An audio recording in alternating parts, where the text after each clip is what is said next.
اللہ تعالیٰ کی نشانی ملے گی. کیا نشانی ملے گی؟ اللہ کی طاقت کی نشانی، اللہ کی قدرت کی نشانی، کہ اللہ تعالیٰ اتنا طاقت والا ہے کہ اگر وہ کسی قوم پر ناراض ہو جائے تو وہ آسمان سے پتھر بھی برسا سکتا ہے. اور اللہ تعالیٰ اس جرم پر، یعنی کہ یہ جو جنسی تسکین ہے، ناجائز طریقے سے، غیر فطری طریقے سے جنسی تسکین، اللہ تعالیٰ اس پر اتنا ناراض ہوتا ہے کہ پھر وہ آسمان سے پتھر بھی برسا سکتا ہے، اتنا ناراض ہوتا ہے.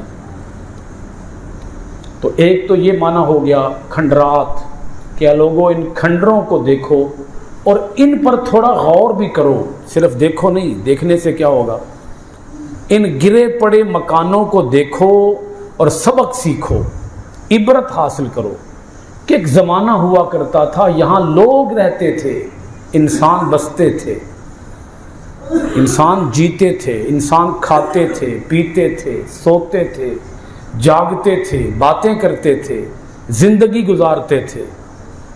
یہاں ان کا باورچی خانہ ہوگا، یہاں ان کا بیڈ روم ہوگا، یہاں ان کا ڈرائنگ روم ہوگا، یہاں ان کا صحن ہوگا، یہاں ان کا جینا ہوگا. اور آج وہاں کوئی رہنا بھی پسند نہیں کرتا.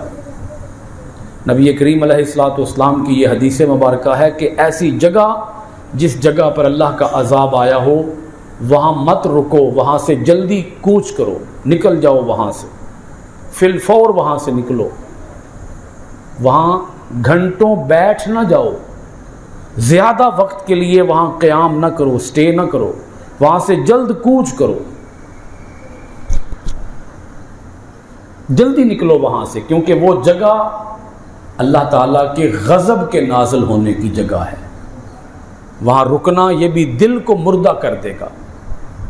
اس کا مطلب یہ ہے کہ جس جگہ پر اللہ تعالیٰ کی نافرمانی ہو رہی ہو وہاں رکنا نہیں چاہیے، وہاں سے جلدی نکل جانا چاہیے.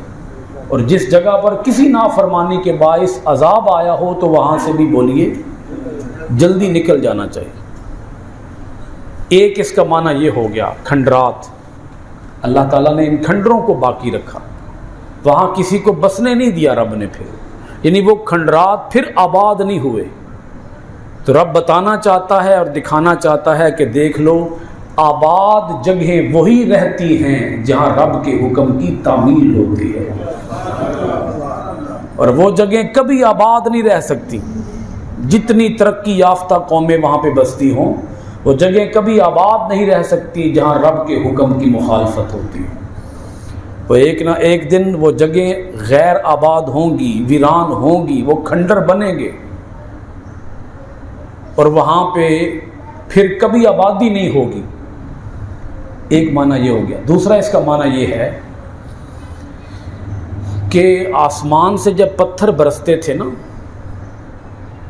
ان پتھروں کے اوپر بھی اس بندے کا نام لکھا ہوتا تھا، وہ پتھر جس بندے کو لگنا ہوتا تھا. میرا خیال ہے تو سمجھ آ گئی. پتھر کے اوپر کیا لکھا ہوتا تھا؟ بندے کا نام، بندے کا نام لکھا ہوتا تھا کہ یہ پتھر فلاں بندے کو جا کے لگے. ٹھیک ہے جی، پتھر کے اوپر نام. اب دیکھیں نا، اس کی مثال موجودہ دور میں آپ لے سکتے ہیں بڑی آسانی کے ساتھ. کچھ چیزیں ایسی ہیں جو پرانے وقتوں میں سمجھ نہیں آ سکتی تھی، آج بڑی جلدی سمجھ آ جائیں گی. یعنی سائنس جو ترقی کر رہی ہے تو ہماری سمجھ کو اور ہماری عقل کو یہ کھول رہی ہے، مگر عقل کو ہم نے وحی الہی کے مطابق رکھنا ہے، وحی الہی کے خلاف نہیں ہونا. میزائل کا جو سسٹم ہے، میزائل کے اندر کوئی ڈرائیور ہوتا ہے کیا؟ مثلا کوئی بھی دنیا کا کوئی بھی ملک کسی دوسرے ملک پر میزائل گرانا چاہتا ہے تو کیا اس کے اندر کوئی انسان بٹھائے گا اس کو ڈرائیو کرنے کے لیے؟ میزائل کے اندر ایک نیویگیشن سسٹم ہوتا ہے. میزائل کے اندر ڈیٹا ان پٹ کر دیا جاتا ہے کہ یہ میزائل فلاں علاقے کے اندر جا کر گرے، اتنے علاقے کو تباہ کرے، اور اتنے بج کر اتنے منٹ پر اس علاقے کے اندر جا کے گرے اور اس سے اتنے لوگ جو ہیں وہ تباہ ہو جائیں، اتنے مکانات گر جائیں، اتنے بڑے پیمانے پر تباہی پھیلے. یہ سارا ڈیٹا میزائل کے اندر ان پٹ کیا جاتا ہے. اس سے میزائل کو پتہ چل جاتا ہے کہ میں نے کہاں جا کے گرنا ہے، کس علاقے کو تباہ کرنا ہے. میزائل پھر اس آرڈر کی خلاف ورزی نہیں کرتا. میزائل کو جہاں گرانے کے لیے کہا جائے میزائل اسی جگہ پہ جا کے گرتا اپنے نشانے پر. اگر انسان کا بنایا ہوا میزائل جان سکتا ہے کہ میں نے کتنے علاقے کو کتنے بج کر کتنے منٹ پر تباہ کرنا ہے، کون سے علاقے کو تباہ کرنا ہے، تو رب کے برسائے ہوئے پتھروں کو بھی معلوم ہو سکتا ہے کہ میں نے جا کے کس انسان کو لگنا ہے. اللہ پاک ارشاد فرماتا ہے کہ ہم نے جب آسمان سے پتھر گرائے تو ان پتھروں کو ہم نے کیا بنا دیا؟ روشن نشانی. کیونکہ یہ پتھر پھر زمین کے اوپر پڑے رہے، آسمان سے گرے زمین پر پڑے رہے. یہ واقعہ انتہائی محیر العقول واقعہ، عقلوں کو حیران کر دینے والا واقعہ. کیونکہ آج تک ہم نے یہی سنا ہے کہ آسمان سے کیا برستی ہے؟ بارش، یا برستے ہیں اولے. کیا خیال ہے؟ یہی دو چیزیں ہیں نا جی. سنو فالنگ بھی ایک ہوتی ہے، برف باری. اولے برف باری یا پھر بارش. لیکن آسمان سے پتھروں کا گرنا، پتھروں کا، برف کا نہیں، پتھروں کا. اگر بڑے بڑے اولے ہوں تو وہ بھی مثل پتھر ہی ہو جاتے ہیں. چلیں آپ اندازہ لگا سکتے ہیں کہ اگر کسی علاقے پر اولے پڑیں اور بڑے بڑے سائز کے ہوں تو اس میں تباہی کا عالم کیا ہوگا. تو اللہ پاک فرماتا ہے کہ ان پتھروں کے اوپر نام لکھے ہوئے تھے.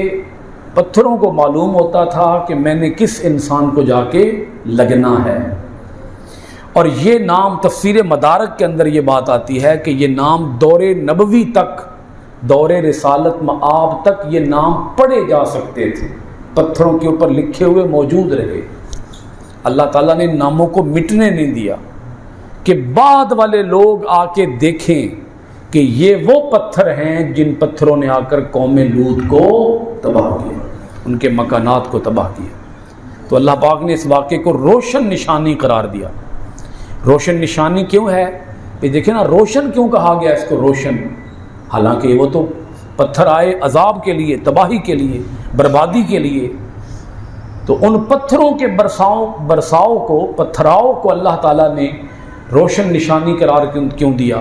روشن نشانی اس لیے کہ ان پتھروں سے لوگ سبق حاصل کریں، ان پتھروں سے یہ بات سیکھیں کہ آج اگر ہم کسی برے عمل میں ملوث ہوں گے اور غیر فطری راستہ اختیار کریں گے جنسی تسکین کا، تو پھر اس صورت میں ہم اللہ تعالیٰ کے عذاب سے بچ نہیں سکتے. اگر لوط علیہ السلام کی بیوی نہیں بچ سکی تو اور کون بچ سکتا ہے؟